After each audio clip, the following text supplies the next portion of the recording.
Pessoal, nós estamos de volta com o Bastidores do Poder e agora a gente recebe aqui o doutor Luiz Antônio Alves Torrano, que é o diretor da Cidade Judiciária há um tempão já, hein, doutor Torrano? Muito bom dia para o senhor. Bom dia, Zezé. Bom dia, Rose. Já vamos mais ou menos uns 12 anos. Foi em 2009 que eu comecei como diretor da Cidade Judiciária. Isso foi logo depois da Cidade Judiciária ter sido inaugurada, né, doutor Torrano? Que eu me lembro que foi um esforço. A Cidade Judiciária foi inaugurada em 30 de junho de 2005. Em março, mais ou menos 2009, que eu entrei. Antes, eu fui antecedido pelo Dr. Torres, juiz da Vara do Júri.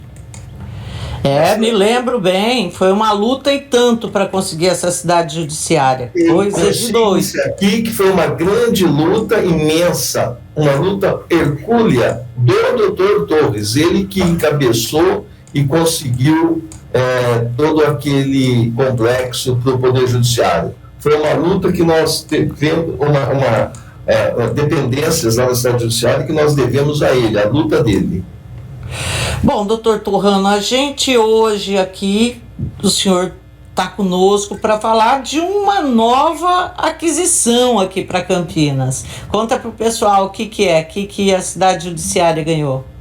Na verdade, o que aconteceu agora nessa segunda-feira, dia 27, foi a instalação da terceira vara do Juizado Especial, certo? E também a instalação da UPJ das três varas das três varas de Juizado Especial. O que é a UPJ? A UPJ seria, digamos assim, em grosso modo, um cartório conjunto, um cartório para as três varas. Obviamente não é somente a união de três cartórios de um só. É um único cartório, é essa união, mas, no entanto, com nova visão, com nova sistemática, de modo que os processos no cartório possam fluir mais rapidamente. Tá, e isso daí, quando o senhor fala fluir mais rapidamente, qual que é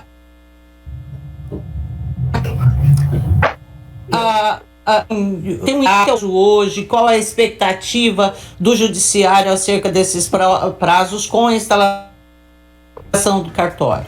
Bom, veja bem, o prazo de um processo entre o seu ajuizamento, digamos assim, o trânsito em julgado, depende muito de vários fatores. Então, por exemplo, entrou com o processo, teve recurso, não teve recurso, houve necessidade de diligências, por exemplo, fora da comarca de Campinas, cartas precatórias. Então, depende muito. Em regra, hoje, um processo, apenas em regra, um processo no juizado especial vai demorar por volta de 7, 8 meses. Um pouco menos depois, se houver recurso. Mas só que também não é simplesmente deu a sentença, transitou em julgado. Depois tem a execução. A execução também vai demorar quanto? A execução vai demorar se consegue localizar bens do executado, se os bens são suficientes, se não há um novo recurso, uma nova impugnação em razão da penhora desses bens. Então é tudo muito relativo depois que se entra com uma ação no judiciário. Mas hoje, em regra, no juizado especial, por volta de 2 anos entre ingresso e satisfação. Doutor Torrano, bom dia. Esse prazo de 2 anos do processo no juizado especial, em média. Em média, isso. Na justiça comum, levaria quanto tempo? Então, não dá para dizer, porque, veja bem, algumas varas da justiça comum, digamos, algumas varas cíveis, nós estamos sempre falando do aspecto civil e não do aspecto criminal, certo? Sim. No aspecto civil, então, tem algumas varas que são abarrotadas de processo. Mas bota abarrotadas nisso. Certo? Tem 13, 14, tem varas com 13 mil processos. Tem outras com 7 mil processos. Então, depende muito também dos recursos. Houve recurso? Não houve recurso? Teve carta precatória para outra comarca é rápido, é ligeiro, não é? Não, mas, sem sombra de dúvidas, na justiça comum, o processo demora muito mais do que no juizado especial. Doutor Torrano, o juizado especial, eu quero ser bem didática aqui para os nossos ouvintes, para eles entenderem, apesar de ser uma coisa, né, não é uma novidade o juizado especial, né? Mas muita gente ainda desconhece essa prestação de serviço da justiça brasileira. Que casos se adequam à justiça especial? Como que a pessoa faz? Precisa de advogado? Não precisa de advogado? Oi, Rose, diga. A doutora Renata já está conosco. Vamos chamá-la para esse bate-papo, gente, que é a doutora Renata Oliva Bernardes. Bom dia, bem-vinda ao nosso programa. Liga o microfone que você está sem voz. Bom dia a todos. Bom dia. Bom dia. Zé, se você repete a pergunta, então, eu acho que talvez a doutora Renata seria até mais adequada para responder essa pergunta, né, doutor Torrano? Porque ela é... Bom dia, Renata, tudo bem com você? Bom dia, doutor Torrano, tudo bem? Bom, a minha pergunta foi, o juizado especial civil, ele não é uma novidade para o brasileiro, mas muita gente ainda desconhece esse tipo de esse serviço oferecido pela justiça brasileira. Eu queria então que a senhora falasse quais são os casos que atende, se precisa de advogado, se não precisa, como que é o juizado especial? Bom, o Juizado Especial Civil de Campinas, agora que houve a instalação da UPJ, que é uma unidade de cartório único que atende 3 varas e mais um auxiliar, nós temos os requisitos para ingresso no Juizado Especial Civil são ações que tenham até 40 salários mínimos como valor da causa, até 20 salários mínimos, a parte pode ingressar sem advogado, e nós temos os postos de atendimento nestes casos, que são os postos com convênios com faculdade, que são os postos da PUC, da Metrocamp, da Unisal e da Facamp. Eles atendem as pessoas que procuram, a população em geral que procura, orientam sobre as documentações necessárias, sobre a viabilidade do pedido, né? Porque além do valor da causa, não podem ser ações especiais que nós chamamos, né? Ações que não sejam as comuns. Não pode necessitar de perícia, ações mais complexas, porque dentro desse valor da causa não pode ser ação de família, por exemplo, não pode ser uma ação contra o Estado, porque seria direcionada a ação à Fazenda Pública.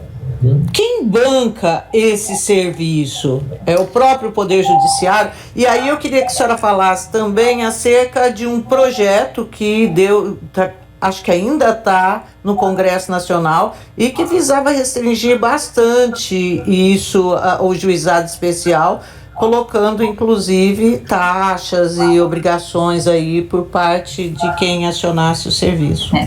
Hoje o serviço, no primeiro grau, ele é totalmente gratuito. Então, quem arca com os custos são o próprio Estado. O que às vezes nós temos percebido são demandas que nós chamamos de demandas predatórias, né? Um sem número de demandas que muitas vezes não tem lastro, não tem base, e as pessoas entram em busca de uma reparação, dano moral, por exemplo.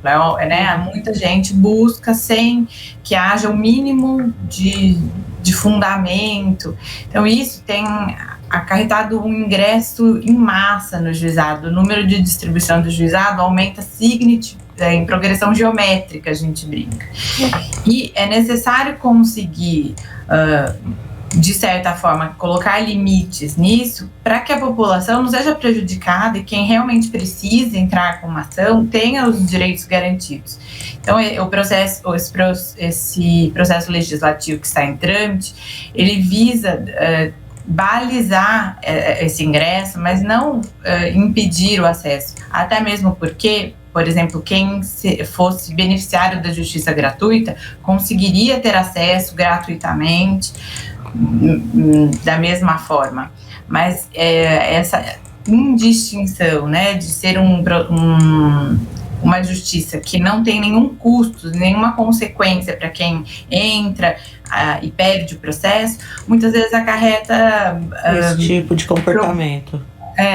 E acaba inviabilizando, né? Oi? Acaba inviabilizando, né, o objetivo. Que ele foi criado, exatamente, porque nós temos uma demanda altíssima e o juizado, efetivamente aqui em Campinas, trabalha de uma forma bastante rápida, célere.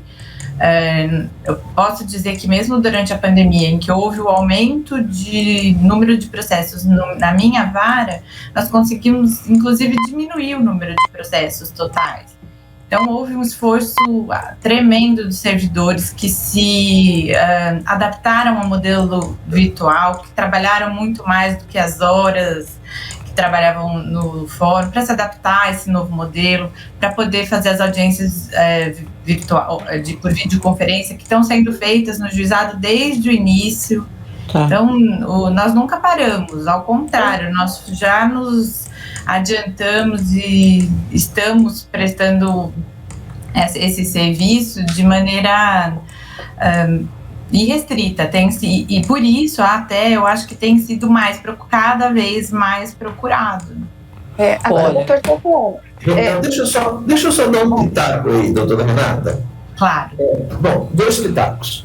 No primeiro, é bom que se acrescente que nós estamos falando do juizado especial cível. Sim. Mas nos mesmos moldes que há o juizado especial cível, do qual a doutora Renata é juíza, ou no qual a doutora Renata é juíza, certo? Nós temos o juizado especial também da Fazenda Pública, certo? Quando o contribuinte, quando o funcionário público tem, para nós, é Fazenda Pública municipal e estadual, não está nesse meio federal, que tem um juizado especial da Fazenda Pública Federal lá na Justiça Federal. Então nós temos também, que não fez parte dos nossos eventos de segunda-feira, mas sim é um outro setor do Poder Judiciário, o juizado especial da Fazenda Pública, certo? Esse é um pitaco que eu gostaria de dar. Um segundo, Renata, que eu gostaria que você me corrigisse, porque a Zezé e a Rose, né, companheiras do jornalismo, me perguntaram quanto tempo mais ou menos demora um processo no juizado especial cível. Eu falei que o processo, digamos assim, de conhecimento até a sentença seria por volta de 1 ano. Em regra, menos. Não, muito menos. Vamos lá, muito menos. Por isso que eu estou pedindo para corrigir. Olha. Mais 1 ano seria execução, em regra. Então, você corrigisse aí, por favor. Na realidade, a realidade hoje que nós temos no juizado é que muitos processos já tem uma decisão, a primeira sentença, em cerca de 1 ou 2 meses, e em 1 ano tem sido a média para o processo ter um recurso, ser julgado o recurso, iniciar a execução e encerrar essa execução. Então, cerca de 1 ano o processo começa e termina totalmente. Bom, esse recurso... né? Tá parecendo um poupa-tempo aqui. Lembra quando a gente falava, meu Deus, que é isso? Poupa-tempo é demais da conta. Oi, doutor Torrano. Deixa eu fazer minha defesa, aí senão os ouvintes vão falar, esse diretor... É que eu não sou da área, né? Eu sou diretor administrativo e juiz de vara de família e sucessões, né? Então, mais ou menos, simplesmente foi um achismo, digamos assim. Fica tranquilo, doutor Torrano, a gente sabe. De fato, assim, é uma coisa surpreendente. Mas você disse, Renata, que houve um aumento grande, inclusive durante a pandemia. E o que levou a... Quais são essas causas? O que o pessoal está discutindo no juizado especial?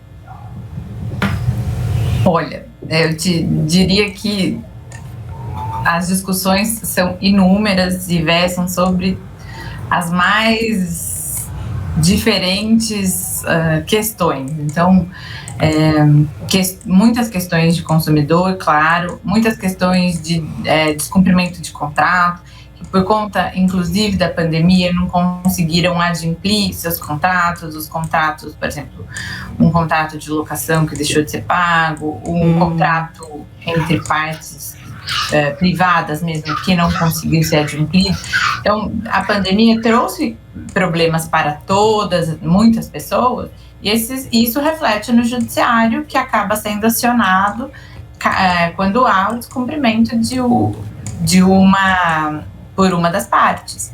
Então, desde mensalidades escolares, questões atinentes a contratos privados, compra e venda, né, tudo que está no limite de alçada do juizado tem sido buscado. E, por outro lado, nós vemos o que eu disse antes, que como acho que a população chegou aos ouvidos de muita gente que estava tramitando rápido, tendo uma resposta rápida, muitas pessoas entraram com processos em busca de dano moral, a famosa indústria de dano moral, que demorou um dia a mais para entregar o meu produto, que, né, durante essa pandemia, óbvio que trouxe alguns percalços, alguma demora, e essa demora não foi proposital, absorvida, né, pelas pessoas, e houve ingresso em massa de muitas pessoas,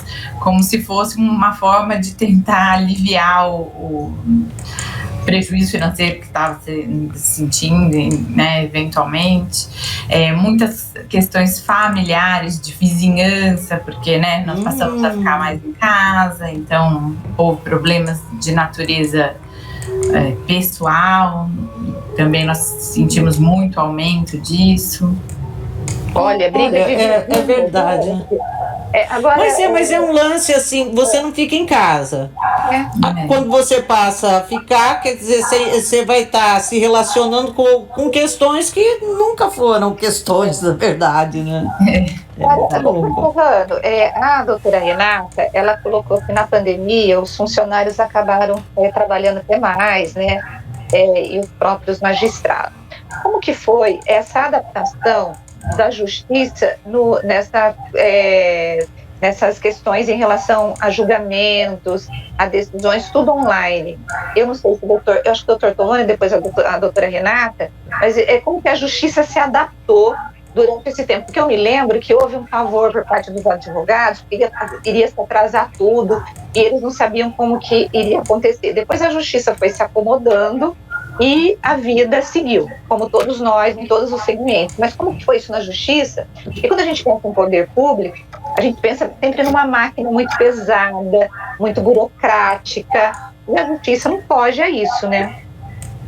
Bom, na verdade, Rose, num primeiro momento, a cidade judiciária, todos os fóruns, né, sempre estaduais que eu estou falando, ficaram fechados.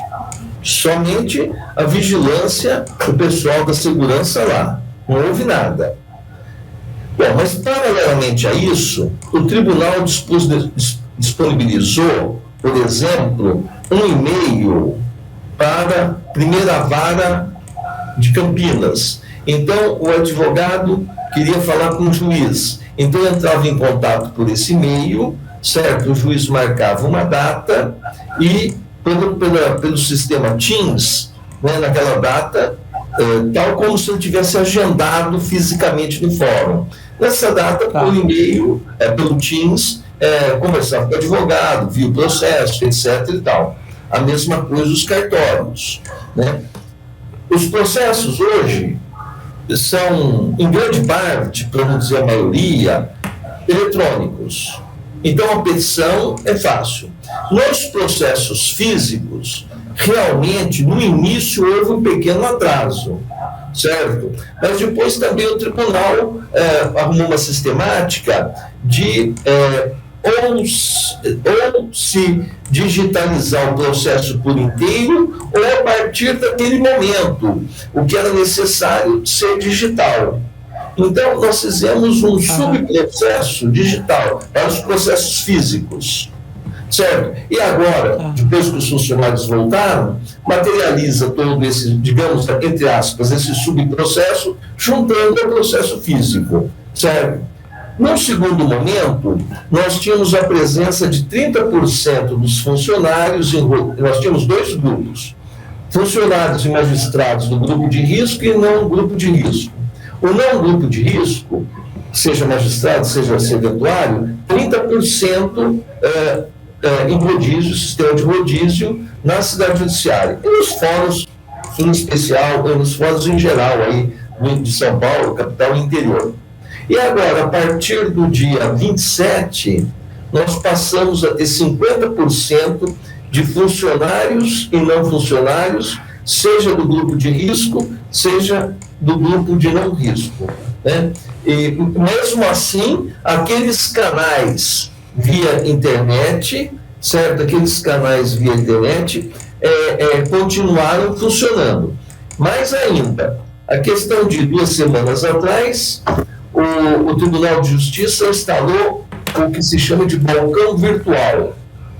Para qualquer problema, o advogado ou mesmo a parte, ao invés de ir à cidade judiciária, ao balcão do cartório, certo? Ele pode, por meio desse balcão judicial, resolver qualquer problema. Basta entrar no site do TJ, que tem lá, balcão virtual. Aí depois vê a vara, o cartório que quer falar. Doutor Terrano, essa justiça remota, quer dizer, o jornalismo remoto que a gente faz aqui, o que trouxe de ganho? O que vai ficar depois da pandemia? Olha, por exemplo, vamos pegar um aspecto, Zezé, vamos pegar um aspecto só, audiência. Vamos pegar as audiências, que é o caso mais simples e que as pessoas normalmente participam, as pessoas que não são profissionais do direito, né? Então, as audiências, muitos reclamam da audiência por videoconferência em razão de não ter o contato físico com a parte, o juiz não ter o contato físico com a parte, o advogado também não ter, o advogado da parte contrária, não ter o contrato físico com a parte, certo? Muitos reclamam disso.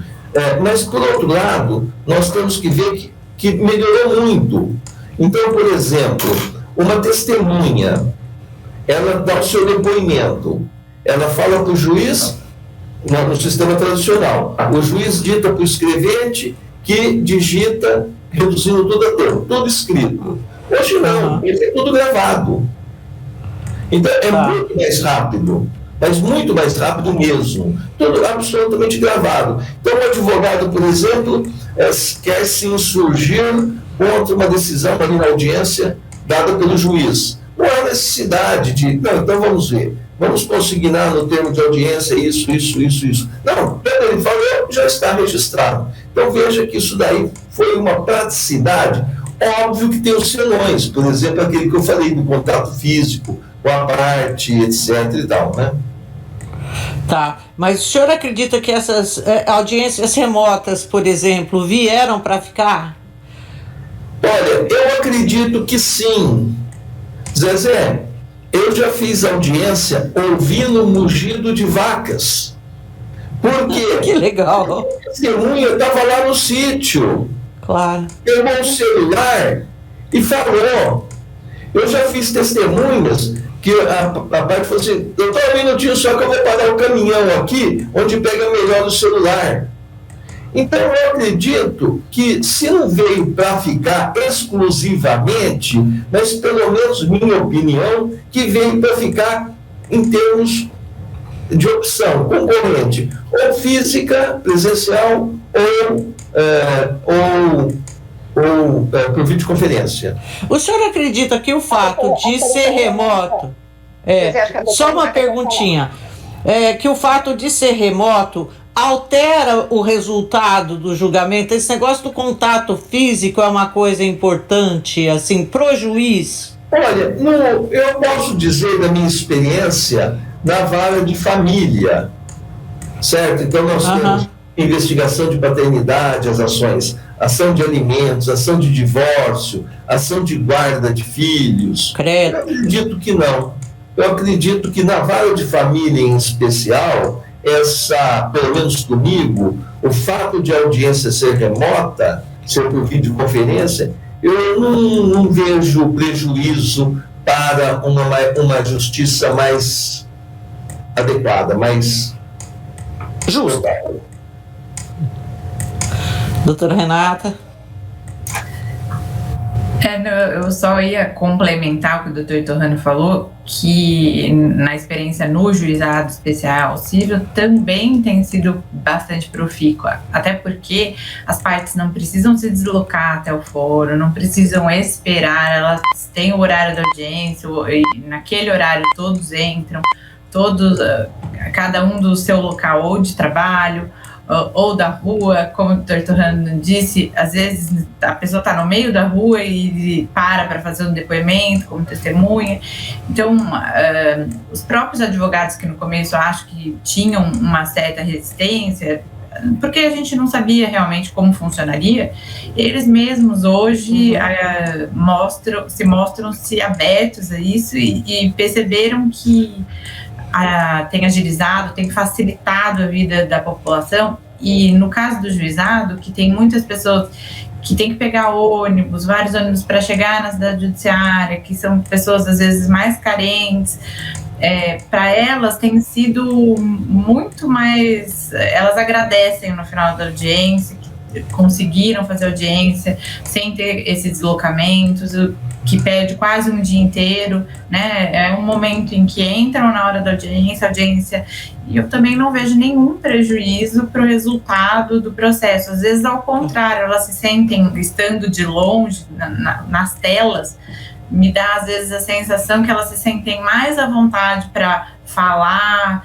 não se sentem acuados, porque às vezes, estando no fórum, dá uma sensação de apreensão, né? Aquele ambiente mais formal, aquela situação um pouco mais rígida. No virtual, eu sinto que as pessoas estão mais abertas, inclusive. Eu tenho até percebido que muitas vezes um acordo, a gente consegue chegar num acordo, porque de longe as partes às vezes estão com acidente de trânsito, que tem muitos casos, companhias aéreas, as partes estão mais abertas a essa composição. Então isso eu acho que tem facilitado a vida da população. Doutor, deixa eu passar para vocês. Pode complementar. Só completar a doutora Renata e a mim mesmo, né, na minha primeira. Então, veja bem, tem duas coisas. Uma primeira, imagine, nós vimos hoje aí minha dificuldade para entrar aqui no programa, certo? Imagine a parte tem essa dificuldade. 1, 2. E a parte que fala assim, eu não vou não. Antigamente, nós tínhamos aquela condução coercitiva, condução sob vara. E hoje, como é que faz? Vai lá na casa dele ligar o aparelho? Não. Veja bem, para as partes, obviamente, se o advogado noticiar que a parte tem dificuldade para ingressar nos meios aí das redes sociais, ou então a parte que insiste em não participar, em não ingressar na audiência pela rede social, nós temos no fórum 2 salas, certo? Onde a parte pode ir, se for problema de falta de conhecimento, ela pode ir lá e ela participa da audiência por remota, com os aparelhagens do fórum. Tem um funcionário lá que liga, tal, não precisa ela ir na frente do juiz, ela vai a uma determinada sala. O mesmo ocorre também com aquela testemunha que outrora, no sistema anterior, seria conduzida coercitivamente. O oficial vai lá, busca testemunho e leva ao fórum. Isso é um. Um problema que às vezes surge, segundo a observação minha, um complemento, que surge é o problema da internet cair. Mas isso daí, acredito que será resolvido, nós já estamos aí com o edital do 5G. Então, eu acredito que isso aí vai ser resolvido com certa facilidade. Eram essas duas observações que eu queria fazer. Eu acho que a questão de você poder fazer online é perfeito. Olha, nós estamos aqui os 4 conversando, cada um no ambiente, não temos que pegar o trânsito e a gente está fazendo o programa assim, normalmente. Acho que a doutora Renata quer falar alguma coisa. Depois eu tenho eu só ia fazer também um acréscimo ao que o doutor Torrano disse em relação ao próprio tribunal. O próprio tribunal, no início da pandemia, também teve que se adequar, porque o sistema remoto não tinha internet suficiente, né, Torrano? E aí, exato, eles aumentaram a capacidade para que os funcionários pudessem acessar remotamente, e todos, porque no começo houve um problema de todos os funcionários acessando remotamente, não suportava, porque é diferente do sistema estando presencialmente no fórum. Mas foi muito rápida do tribunal, rapidamente aumentou a capacidade de internet para que todos os funcionários pudessem ter acesso aos processos e no juizado, como o doutor Torrano disse, acontece muito de uma parte falar, eu não tenho nem celular, então eu não tenho como fazer audiência virtualmente, e ela vai até o fórum nesse posto, né, que cada um montou uma unidade para que mesmo virtualmente ela participe da audiência.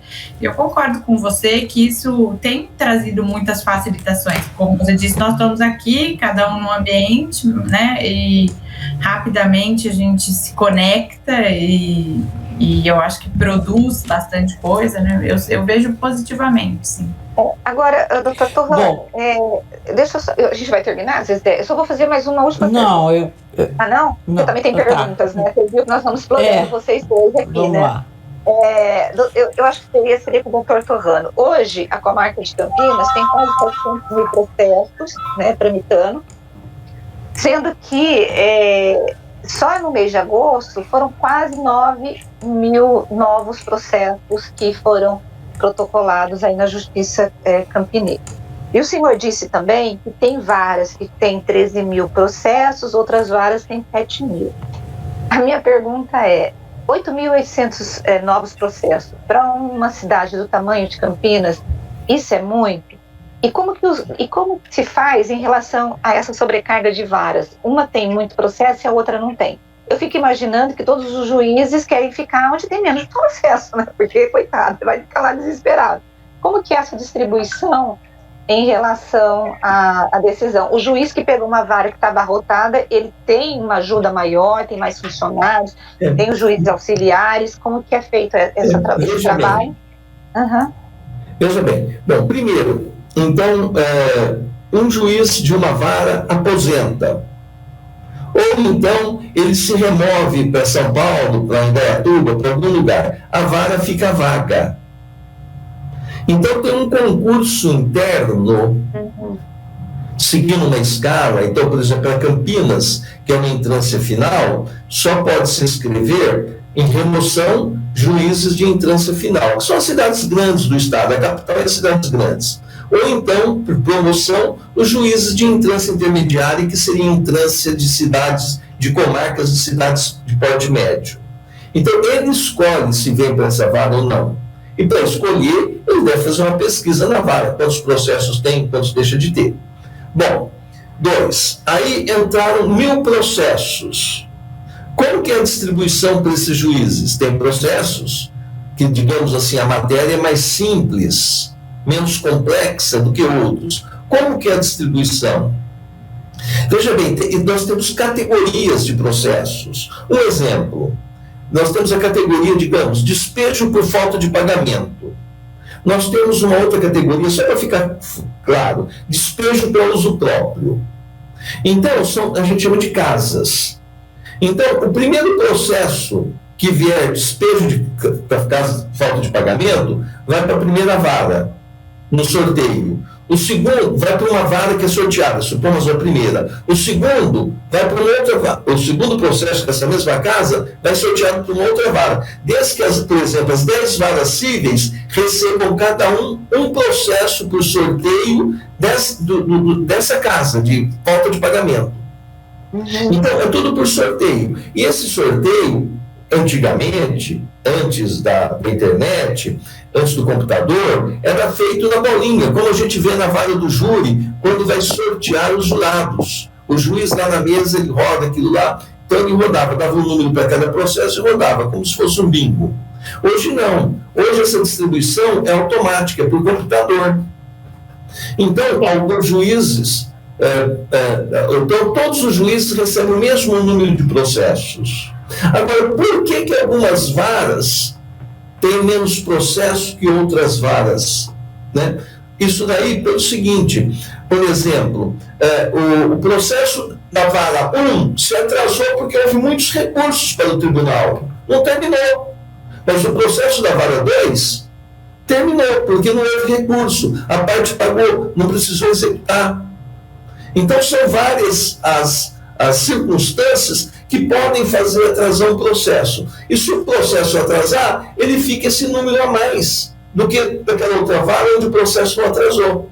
Né? Então, existe. E sem contar que determinadas equipes de trabalho trabalham de uma forma mais rápida, outras não tão rapidamente. Né? Então, tem todas essas circunstâncias que fazem ter um maior número. Né? Além disso, por exemplo, num cartório, um cartório X tem um número maior de processos, o cartório Y tem um número menor de processo. Né? O que acontece? De funcionário, não de processo. Por que isso? Porque o funcionário aposentou, etc. O tribunal não tem concurso aberto para suprir aquela vara. Agora, uma coisa que me veio à cabeça, eu já passo para vocês, Zezé. Uma das questões, assim, que o brasileiro que depende da justiça, ele se sente lesado, é quando há prescrição do crime, né? Essa prescrição, ela é culpa do judiciário ou dos advogados que entram com muitos recursos? Porque nós fizemos recentemente a matéria da prescrição do crime do Toninho, por exemplo. No Sim. dia que fez 20 anos da morte do prefeito aqui, que foi assassinado, foi o dia em que prescreveu o crime. E essa sensação de você não conseguir acessar a justiça, ou a justiça não ter essa legitimidade de você poder confiar nela. Essa semana mesmo nós falamos aqui no programa, quantos por cento, Zezé, que confiavam na justiça, da matéria da Folha? 20%? 16%, né? 16%. 25% no Supremo Tribunal Federal. 25% no Supremo Tribunal Federal. A prescrição é culpa de quem?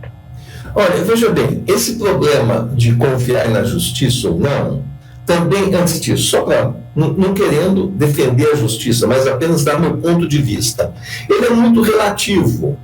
Por exemplo, se eu entro com uma ação, eu tenho certeza que eu estou correto. E aí eu perco. A culpa é do juiz, a culpa é da justiça. Uma batida de carro, acidente de trânsito. Então tem muito isso. Não estou dizendo que a justiça não tem, que o Poder Judiciário não tem a culpa. Mas também na sua morosidade, etc., né, em razão dos aspectos que eu já comentei. Mas também tem isso, o aspecto subjetivo. Por exemplo, falando de política, né, já que você tocou com o Toninho, recentemente o ministro Alexandre de Moraes pediu vista de um determinado processo. Se não me engano, era do foro privilegiado do senador Flávio Bolsonaro. Se não me engano, foi esse. Bom, veja bem, a lei lhe faculta pedir vista. Por que ele pediu vista? Ele viu algum aspecto daquele momento, não estou chutando, relevante, que ele não estudou, precisa estudar. Então tem tudo isso, né, da demora, da falta das pessoas. Aí alguém que seja contra o Flávio Bolsonaro, está vendo, olha lá, começou o presidente, já está fazendo. Mas a gente não sabe o que ocorre. Esse é um problema. Problema da prescrição. Eu não sou, Rosa, eu sou da área civil. Você falou da área criminal.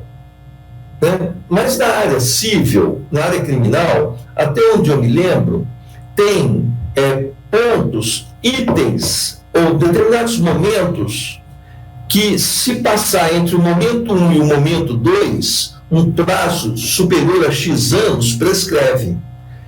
Quando o Toninho era homicídio, a prescrição do homicídio era de 20 anos. E esses 20 anos não poderiam ocorrer, ele poderia levar 100 anos para ser julgado. Desde que entre o ponto 1 e o ponto 2 não passassem 20 anos, entre o ponto 2 e o ponto 3 não passassem 20 anos, entre o ponto 3 e o ponto 4 não passassem 20 anos. Esse é o problema. Agora, não são todos os crimes 20 anos, depende do ano de reclusão, depende da quantidade da pena, prescreve em 4 anos, em 10 anos, em 20 anos, etc. Então, o que aconteceu com o caso do Toninho foi que, entre o fato, a morte do Toninho, e o recebimento da denúncia, se passaram 20 anos. Certo? De quem foi a culpa? A culpa foi o fato de não se conseguir demonstrar quem é o assassino do Toninho no período de 20 anos. Ainda que tivesse demonstrado, o assassino de Toninho foi X, foi fulano de tal. Até o recebimento da denúncia não decorreram 20 anos, mas entre o ponto 1 e o ponto 2 decorressem 20 anos, prescreveria. Esse que é o problema da prescrição. A prescrição é apaziguar a situação com um ponto final em razão do decurso do tempo. Quem deixa passar esse tempo, cada caso é um caso.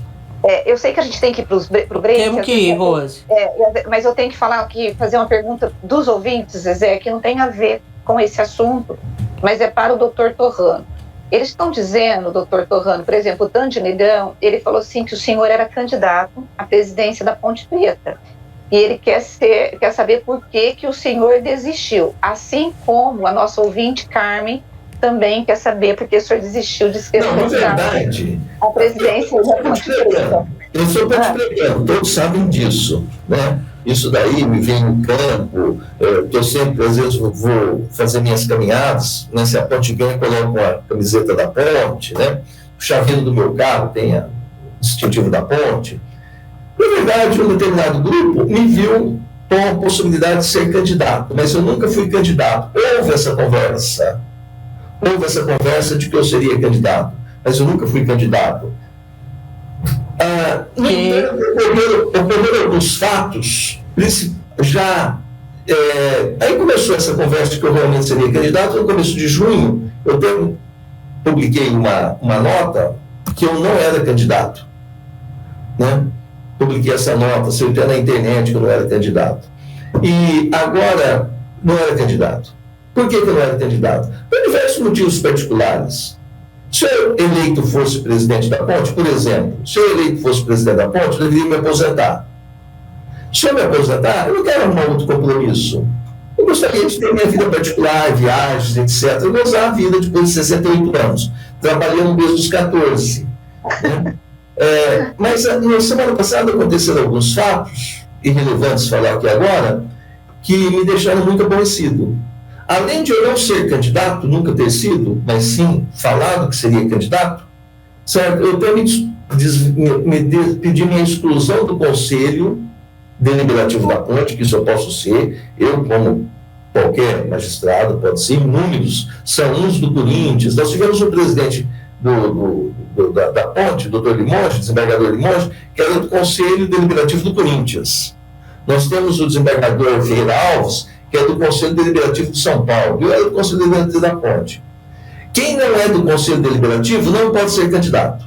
Então, para ficar bem demonstrado que eu não sou um candidato, eu pedi até a minha exclusão do Conselho Deliberativo. Certo? Por quê?